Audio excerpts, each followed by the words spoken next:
আমরা এখন বর্তমানে আছি গোলামের হোটেল। এই যে সিনিয়র, এখন সিনিয়র বলেন আপনার অভিব্যক্তি বলেন যে আপনার এই গোলামের হোটেলের খাবারের মান কেমন ছিল বা হচ্ছে এর পরিবেশ কীরকম, বিস্তারিত। আসলে সজীব অসাধারণ।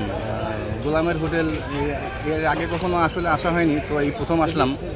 তো যেমনটা আসলে তুমি বলতেছো যে খাবারের মান সম্পর্কে, যদি খাবারের মান সম্পর্কে বলি, এটা তো অসাধারণ রান্না, মানে সেই রকম স্বাদ সব মিলিয়ে ঘরোয়া পরিবেশের রান্না হিসেবে। তো আমি অবশ্য নিজেই খাবারের লোভ সামলাতে পারিনি, এই জন্য আমি নিজেই 4 প্লেট ভাত খেয়ে ফেলেছি আজকে। 4 প্লেট? আমার পেটে আর কোনো জায়গা নেই, কানায় কানায় পরিপূর্ণ হয়ে গেছে।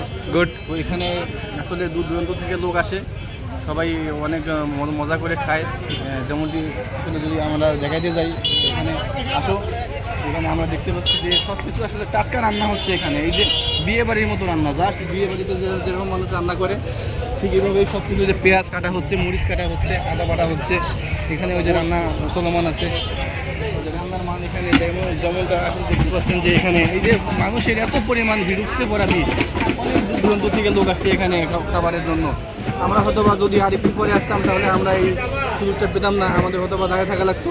তো আমরা একটু আগে আসার কারণে আমরা আসলে সময় মতো বসতে পেরেছি এবং খেতে পেরেছি সুস্থভাবে।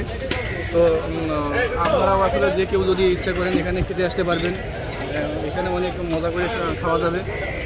তো আসলে এজন্য ভালো লাগলো, অসংখ্য ধন্যবাদ সবাইকে। সিদ্দিক, খেতে আসবো।